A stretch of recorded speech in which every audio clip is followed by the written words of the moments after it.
15절의 말씀은 우리가 잘 아는 일명 씨 뿌리는 자의 비유입니다.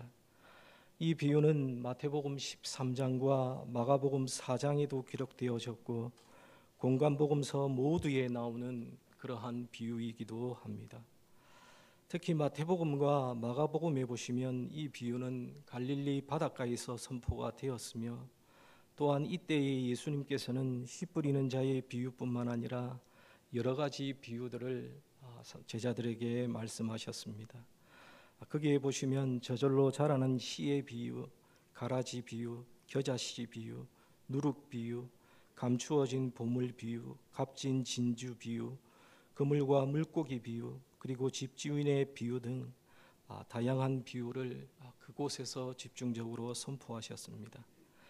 그런데 누가는 이러한 비유들 가운데 대표적 비유로 할 수 있는 씨 뿌리는 자의 비유만을 소개하고 있습니다. 그만큼 이 비유는 여러 비유들 중에서 중요한 위치를 차지하고 있는 비유라고 우리는 말할 수 있습니다. 오늘 본문은 크게 두 부분으로 나눌 수가 있는데, 먼저 4절에서 8절까지로 비유의 내용이 나오고 있습니다. 농부가 밭에 씨를 뿌리는데 씨가 길가에 떨어지기도 하고 바위 위에 떨어지기도 하고 가시떨기 위에도 떨어지기도 하고 좋은 땅에도 떨어지기도 하는데, 좋은 땅에 떨어진 씨앗만이 결실을 맺는다는 그 비유의 내용이 4절에서 8절 사이에 나오고 있습니다. 그리고 이어지는 9절에서 15절까지는 이 비유의 뜻이 무엇인지를 묻는 제자들에게 예수님께서 그 의미를 풀어주시는 비유의 해석이 나오고 있습니다. 길가에 씨가 떨어졌다고 하는 것은 말씀을 들었으나 곧 마귀에게 말씀을 빼앗긴 자의 경우를 가리키고, 씨가 바위 위에 떨어진 것은 말씀을 들을 때에는 기쁨으로 받아들였으나 깊은 뿌리가 없음으로 인하여 잠깐 믿다가 시련을 당할 때에 배반하는 경우를 가리키고, 씨가 가시떨기에 떨어졌다는 것은 말씀을 들었으나 세상살이에 대한 염려와 재물과 향락으로 인하여 온전히 결실하지 못하는 자의 경우를 가리키고, 씨가 좋은 땅에 뿌리웠다는 것은 좋은 자세로 말씀을 듣고 지켜서 인내로 결실하는 자의 경우를 가리키고 있다라고 우리 주님께서 이 비유를 해석해 주셨습니다. 그러면 오늘 본문에 나오는 씨 뿌리는 자의 비유를 통해서 우리가 배울 수 있는 교훈은 무엇입니까? 첫 번째는 말씀을 듣는 자의 태도가 중요하다는 것입니다. 앞에서도 잠시 언급했듯이 오늘 본문인 누가복음 8장 4절에서 15절의 말씀은 씨 뿌리는 자의 비유로 알려져 있습니다. 그런데 사실 이 비유는 씨 뿌리는 자보다는 씨를 받아들이는 땅에 대한 것에 초점을 맞추고 있다는 것을 우리는 알 수가 있습니다. 본문에 나타난 비유를 자세히 살펴보면 씨를 뿌리는 자가 씨를 뿌리는데 더러는 길가에, 더러는 바위 위에, 더러는 가시떨기 속에, 더러는 좋은 땅에 떨어진다고 말씀하고 있지, 씨를 뿌리는 자가 씨를 흩어 뿌리는지 한 줄로 뿌리는지 아니면 씨앗을 하나씩 심는지에 대해서는 알려주고 있지 않습니다. 즉 땅의 종류와 관계없이 씨를 뿌리는 자나 씨앗은 항상 동일하다는 사실입니다. 말씀은 동일한 말씀이고 그 뿌리는 자도 동일한 한 사람입니다. 다시 말하면 어느 땅에는 좋은 말씀의 씨앗이 뿌려지고 또 어느 땅에는 나쁜 말씀의 씨앗이 뿌려지거나, 아니면 어느 땅에서는 하나님께서 씨앗을 뿌리시고 또 어느 땅에는 무능한 종이 아무렇게나 뿌리는 것이 아니라는 그러한 말입니다. 그래서 오늘 본문의 비유는 땅에 초점을 맞추고 있으며, 이는 곧 말씀을 듣는 자의 태도가 초점이고 말씀을 듣는 자의 태도가 중요하다는 것을 우리에게 먼저 알려주고 있는 것입니다. 그래서 우리 예수님께서도 오늘 본문 8절 마지막에 보시면 이 말씀을 하시고 외치시되 들을 귀 있는 자는 들을지어다 라고 하시면서 좋은 땅과 같이 말씀을 잘 듣는 자가 되라고 권면하고 계신 것입니다. 왜 듣는 마음가짐이 중요할까요? 오늘 본문에 나온 대로 듣는 마음가짐에 따라서 결실을 맺을 수 있느냐 없느냐가 결정되기 때문입니다. 그래서 씨 뿌리는 자의 비유 첫 번째에서 우리가 생각할 수 있는 것은 듣는 자의 태도가 중요하다라는 그러한 사실입니다. 18세기 초중반에 살았던 사람 중에 조나단 에드워즈라고 하는 청교도 목사요 신학자인 분이 있었습니다. 이분은 자신이 사역하던 때에 두 차례에 걸친 영적인 대각성을 경험했습니다. 먼저는 1734년에서 35년 사이에 노스햄턴에서 일어난 부흥이고, 두 번째는 1940년에서 41년에 걸친 뉴잉글랜드 전역에서 일어난 대각성 운동이 그것이었습니다. 어떻게 보면 아주 대단한 목회자입니다. 그런데 그의 설교는 어떤 신학자들의 논문보다 어렵고 그의 설교 시간도 2시간을 넘기는 것이 기본이었다고 합니다. 그런데 이렇게 설교를 해도 설교를 듣는 사람들은 많은 은혜를 받았다고 합니다. 심지어 회개를 외치는 설교를 할 때에는 3살짜리 어린아이가 자신의 죄를 고백하며 눈물을 흘리며 회개하는 그러한 역사가 있었다고 합니다. 여러분, 지금도 그 설교가 남아 있어서 그 설교를 한번 읽어보시면 신학 논문보다 어렵고 길어서 끝까지 읽기도 힘든 그러한 설교문입니다. 여러분, 이 이야기가 의미하는 것은 무엇입니까? 설교를 듣는 자의 태도가 중요하다는 그러한 의미입니다.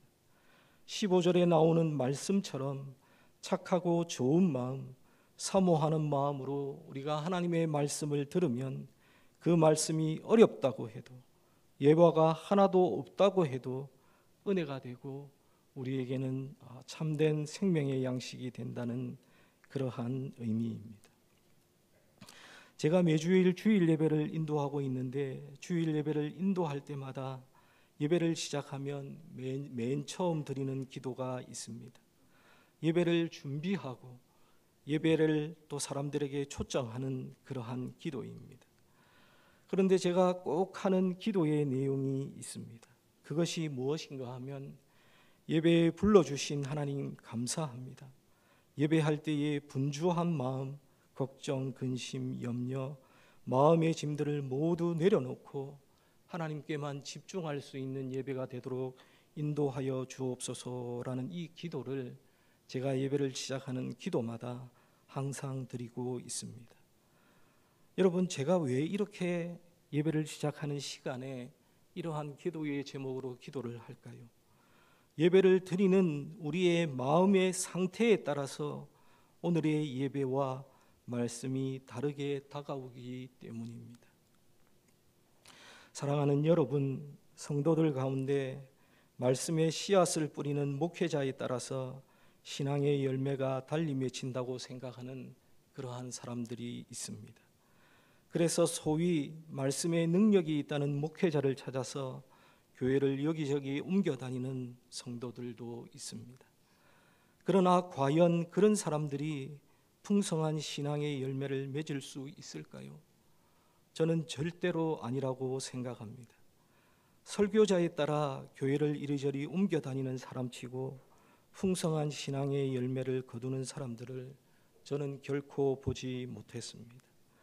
신앙의 열매는 말씀의 씨앗을 뿌리는 자에 의해 결실의 유무나 다수가 결정되는 것이 결코 아니라는 말입니다. 그것은 전적으로 말씀을 받는 땅, 곧 말씀을 대하는 사람들의 마음의 태도에 의해 결정이 되는 것입니다. 우리의 마음밭만 기름지다면, 그리고 선포되는 말씀이 성경에 위배되는 말씀이 아니라면 어떤 말씀의 씨앗이 뿌려져도 말씀의 열매를 맺을 수 있는 것입니다.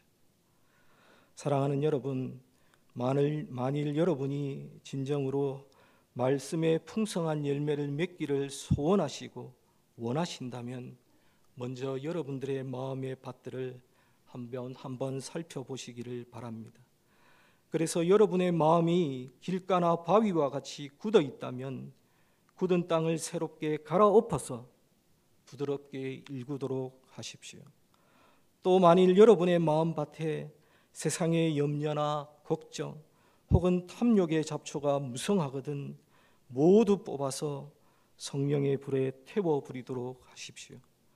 그리고 말씀과 기도로 영적인 걸음을 주고 해충이나 새와 같은 사단의 방해물이 틈타지 못하도록 늘 깨어서 여러분들의 마음을 지키도록 하십시오. 만약에 그렇게 한다면 말씀의 능력을 경험할 뿐만 아니라 풍성한 말씀의 결실을 거두는 자가 될 것입니다. 둘째는 말씀을 듣는 것보다 들은 말씀대로 행하는 것이 더욱더 중요하다는 것을 교훈하고 있습니다. 씨 뿌리는 자의 비유에는 총 4가지 종류의 땅이 언급되고 있습니다. 길가 위, 바위 위, 가시떨기 속 좋은 땅, 이렇게 4종류의 땅이 나오고 있습니다. 그런데 이 4종류의 땅은 다시 2가지로 나눌 수 있는데 결실을 맺는 땅과 결실을 맺지 못하는 땅으로 나눌 수 있습니다. 그런데 이렇게 2종류, 결실을 맺는 땅과 그렇지 못한 땅의 차이점은 무엇입니까? 오늘 본문의 비유를 보시면 다 같이 말씀을 들었습니다. 즉 씨앗이 뿌려졌습니다. 그리고 2 땅은 말씀을 받았습니다. 씨앗이 땅에 떨어져 조금이지만 뿌리를 내렸습니다. 그럼에도 왜 결실을 하지 못했을까요? 바로 말씀을 듣고 받았지만 들은 대로 행하지 않았기 때문입니다. 오늘 본문 말씀 15절의 말씀을 한번 보십시오. 15절에 보시면 좋은 땅에 있다는 것은 착하고 좋은 마음으로 말씀을 듣고 지키어 인내로 결실하는 자니라 라고 말씀하고 있습니다. 15절의 말씀은 좋은 땅에 대한 예수님의 해석으로 좋은 땅이 어떤 마음인지를 우리에게 알려주고 있습니다. 그런데 15절을 보면 착하고 좋은 마음으로 말씀을 듣고 지키어라고 말씀하고 있습니다. 듣고 마음의 감동으로 끝나면 안 됩니다. 그 말씀대로, 들은 말씀대로 지키어야 열매를 맺을 수 있다는 말입니다. 열매를 맺는 삶, 열매를 맺는 신앙생활을 하기 위해서는 말씀을 들으면서 그치는 것이 아니라 듣고 지키는 데까지 나아가야 한다는 것을 우리에게 알려주고 있습니다. 한국 교회에 큰 영향을 끼치신 목사님 한 분이 계십니다. 이분은 교회를 개척해서 좋은 목회를 하셨고 설교에도 은사가 있으셔서 좋은 설교들을 많이 하시며 또 좋은 책들을 많이 쓰신 그러한 목사님이십니다. 그런데 이 목사님이 주일 예배를 마치고 문 앞에서 성도들과 인사할 때에 성도들이 항상 교회를 나서면서 목사님에게 목사님 말씀에 은혜를 많이 받았습니다 라는 말을 많이 들으셨다고 합니다. 그런데 이 목사님께서는 성도들이 하는 그 말을 믿지 않으셨다고 합니다. 왜냐하면 은혜를 받았는지 아닌지는 당장에 알 수 없고 적어도 일주일은 지나봐야 세상 속에서 삶을 살아봐야 알 수 있는 것이기 때문이라는 것입니다. 말씀의 은혜는 듣는 것 혹은 그 순간의 마음의 감동에서 그치는 것이 아니라 삶 속에서 말씀대로 지키어 살아보는 것까지 포함되어야 그 말씀의 은혜를 받았는지 아닌지를 우리는 알 수 있는 것입니다. 사랑하는 여러분, 그렇습니다. 말씀을 따라 산다는 것이 무엇일까요? 말씀을 따르는 것은 결국 말씀에 순종하는 것입니다. 말씀과 순종은 서로 분리된 것이 아니라 서로 한 세트이지 절대로 분리할 수 없습니다. 여러분 한번 생각해 보십시오. 아무리 하나님의 말씀이 있다고 할지라도 말씀에 순종하지 않는다면 그것은 아무런 소용이 없습니다. 우리가 말씀에 순종하지 않으면 그 말씀이 가리키는 그 하나님을 우리는 실제로 경험할 수 없습니다. 하나님의 말씀에 온전히 순종하지 않으면 그 말씀은 결코 생명의 양식이 우리에게 될 수 없습니다. 그래서 하나님의 충실한 종이었던 다윗은 솔로몬에게 주었던 마지막 유언의 말씀으로 열왕기상 2장 3절과 4절에 보시면 다음과 같이 당부한 것을 볼 수 있습니다. 열왕기상 2장과 3절에 보시면 내 하나님 여호와의 명령을 지켜 그 길로 행하여 그 법률과 계명과 율례와 증거를 모세의 율법에 기록된 대로 지키라. 그리하면 내가 무엇을 하든지 어디로 가든지 형통할지라. 여호와께서 내 일에 대하여 말씀하시기를 만일 내 자손들이 그들의 길을 삼가 마음을 다하고 성품을 다하여 진실이 내 앞에서 행하면 이스라엘 왕위에 오를 사람이 내게서 끊어지지 아니하리라 하신 말씀을 확실히 이루게 하시리라 라고 말씀하고 있습니다. 여러분, 여기에 보시면 다윗은 자신의 마지막 유언으로 솔로몬에게 유언하고 있는데 처음부터 끝까지 하나님의 말씀을 지킬 것과 하나님의 말씀에 따라 행할 것과 하나님의 말씀에 순종할 것을 강조하고 있습니다. 여러분, 이 말씀에 보시면 지켜, 행하여, 지키라, 행하면이라는 이러한 동사들이 계속해서 반복되어 나오고 있는데 바로 이 동사들 대부분이 하나님의 말씀에 대한 철저한 순종을 강조하고 있다는 것입니다. 여러분, 우리가 말씀을 듣는 것도 중요하지만 말씀에 순종하며 살아가는 삶, 그것이 더욱더 중요하다는 것을 우리에게 알려주고 있습니다.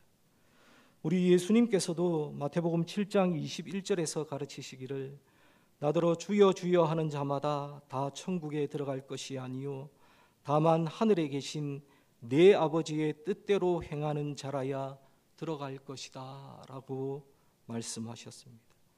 그리고 이어지는 말씀 마태복음 7장 24절에서 26절의 말씀을 보시면 주님의 말씀을 듣고 행하는 자는 집을 반석 위에 지은 지혜로운 사람 같고 주님의 말씀을 듣고 행하지 아니하는 사람은 그 집을 모래 위에 지은 어리석은 사람과 같다고 말씀하고 계십니다. 주님의 말씀의 이 말의 의미가 무엇입니까? 하나님의 말씀을 듣고 순종하는 사람에게는 생명과 구원의 역사가 시작될 뿐만 아니라 결코 흔들리지 않을 것이라는 그러한 말씀입니다. 그러므로 말씀을 듣는 사람은 순종이 있어야 한다는 사실, 여러분 이 사실을 반드시 기억하시기를 바랍니다. 그런데 우리가 말씀에 순종할 때에 꼭 기억해야 할 것이 하나 있습니다. 제가 평소에도 자주 강조하는 것인데 그것은 순종도 자기 방식대로 순종하는 것이 아니라 하나님의 방법과 하나님의 방식대로 순종해야 한다는 것입니다. 하나님의 방식이 아닌 자기 방식대로 하는 순종은 순종이 아니라 불순종과 같은 것입니다. 얼마 전에 저희들이 함께 생각했던 민수기 20장에 보시면 무리바 물 사건이 나옵니다. 모세와 출애굽 2세들이 가나안 재입성을 앞두고 신광야 가데스에 다시 머물렀습니다. 그때의 물이 없자 회중은 모세와 아론을 원망했고 하나님께서는 모세에게 명하여 반석에게 명령해서 물을 내어서 백성들에게 물을 마시게 하라고 명령하셨습니다. 하나님의 명령대로 모세는 물을 내었고 그 물로 백성들이 마시게 했습니다. 그러나 하나님께서는 하나님의 방식대로 행하지 않았던 모세를 책망하셨고 모세는 이 일로 인하여 가나안 땅에 들어가지 못하게 되었습니다. 여기에 보면 모세는 백성들을 위해 물을 냈습니다. 물을 내라는 하나님의 명령에 순종했습니다. 하지만 하나님의 방법대로 하나님의 말씀대로 물을 내지 아니하고 자신의 방법대로 하였고 이는 곧 하나님을 믿지 않는 것이었고 하나님의 거룩함을 드러내지 않는 것이 되었고 그래서 모세는 하나님께로부터 책망을 받게 되었던 것입니다. 우리는 하나님의 말씀을 지키면 된다고 생각합니다. 그런데 잘 생각해 보면 우리가 하나님의 말씀을 잘 지키는 것도 내 뜻대로, 내 멋대로 지킬 때가 참 많다는 사실입니다. 우리는 하나님께 순종할 때에도 반드시 하나님의 말씀과 법에 따라서 하나님의 방식대로 하나님께서 명하신 대로 지켜야 합니다. 사랑하는 여러분, 씨 뿌리는 비유를 통해서 주시는 두 번째 교훈이 바로 이것입니다. 결실을 맺기 위해서는 우리가 듣는 것에서 그치면 안 되고 말씀대로 행하며 지키는 것이 중요하다는 사실입니다. 말씀을 따라 살려고 노력하는 분들이 있다면 말씀을 듣는 것에서 여러분 그치지 마시고 말씀을 지켜서 순종하며 살아가시는 하나님의 백성들이 다 되시기를 주님의 이름으로 축원합니다. 그리고 순종할 때에 자신의 방식대로가 아닌 내 편의대로가 아닌 하나님의 방법과 하나님의 방식대로 순종하시는 여러분들이 되시기를 바랍니다. 바라기는 모든 산문교회 성도님들은 하나님의 말씀대로 행하며 하나님의 방식대로 순종하며 살아가시는 하나님의 백성들이 다 되시기를 주님의 이름으로 축원합니다. 마지막 세 번째는 말씀의 열매를 얻기 위해서는 믿음의 인내가 필요하다는 사실입니다. 오늘 본문 8절에 보시면 더러는 좋은 땅에 떨어짐에 나서 100배의 결실을 하였느니라 라고 말씀하고 있습니다. 그런데 15절에 보시면 좋은 땅이 무엇인지를 예수님께서 풀어주시는데 15절을 보시면 좋은 땅에 있다는 것은 착하고 좋은 마음으로 말씀을 듣고 지키어 인내로 결실하는 자다라고 말씀하고 계십니다. 즉 좋은 땅이란 좋은 마음으로 말씀을 듣고 지키며 행할 뿐만 아니라 인내하는 것이라고 예수님께서는 말씀하고 계십니다. 여러분, 이것이 바로 신앙의 풍성한 열매를 맺는 조건입니다. 신앙의 열매는, 복음의 열매는 우리가 말씀을 듣고 지키며 또한 인내할 때에 풍성히 맺을 수 있는 것입니다. 특히 여기서 보시면 말씀을 지키는 것과 더불어서 인내가 정말로 중요하다는 것을 우리는 다시 한번 알 수 있습니다. 그런데 문제는 우리의 삶을 되돌아보면 우리의 신앙생활 중에 인내가 참 부족한 모습들이 우리에게 많이 나타난다는 사실입니다. 우리가 믿음 생활을 할 때에 이러한 경우를 더욱더 많이 접하게 됩니다. 우리는 하나님의 말씀을 들었습니다. 마음의 감동도 있고 은혜도 받았습니다. 그리고 기도도 열심히 하고 있습니다. 그리고 열심히 말씀을 믿으며 기도한 대로 살아가고자 하는 그러한 결단과 헌신도 있습니다. 그러나 하나님은 잠잠하십니다. 자신이 기도한 것들이 하나도 바뀐 것이 없습니다. 이루어질 줄로 믿고 우리가 열심히 기도했는데 하나님은 침묵하십니다. 여러분, 이때에 우리의 마음속에 작은 시험이 찾아오게 됩니다. 그런데 이때에 이 작은 시험을 물리치기 위해서는 우리에게 믿음의 인내가 필요하다는 사실입니다. 여러분, 성경에 나오는 믿음의 인물들을 한번 생각해 보십시오. 노아는 방주를 짓는데 120년이 걸렸습니다. 요셉은 17세의 애굽에 팔려가 30세의 애굽의 총리가 될 때까지 참고 인내했습니다. 아브라함은 75세의 부르심을 받았지만 그가 아들을 품에 안기까지는 25년을 더 기다려야 했습니다. 그리고 다윗은 사울 왕에게 7년을 쫓겨다니면서도 인내하며 하나님의 때를 기다렸습니다. 욥도 역시 인내하며 고난 중에서도 하나님의 뜻을 인내하며 기다렸습니다. 그리고 심지어 우리 예수님께서는 30년이 지난 이후에 공생애를 시작하셨습니다. 성경에 나오는 많은 믿음의 인물들이 하나님의 때를 기다리면서 인내하면서 살아갔던 것을 우리는 생각할 수 있습니다. 하나님의 뜻과 계획은 바로바로 이루어질 수도 있지만 때로는 많은 시간과 우리의 인내가 필요할 때도 있다는 것을 성경은 우리에게 알려주고 있는 것입니다. 그리고 인내는 성경에 나오는 인물들만 가졌던 것은 아닙니다. 기독교 역사, 교회 역사 속에서도 믿음의 거인들은 모두 인내로 무장한 자들이었습니다.